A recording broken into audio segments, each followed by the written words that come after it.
بسم الله الرحمن الرحيم الحمد لله والصلاة والسلام على رسول الله وعلى آله وصحبه وسلم أجمعين. This is a short case discussion about the aortic dissection, as we see here in this axial image of the CT scan at the level of the iliac arteries shows bilateral iliac artery dissection.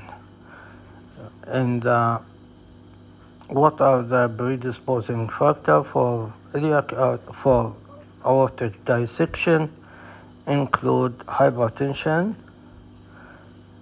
with pathogenesis in the medial degeneration, trauma, and inherited connective tissue disease like Marfan, Ehlers-Danlos arterial tortuosity syndrome, atherosclerosis, vasculitis like Behçet disease, sometimes in pregnancy with unknown cause.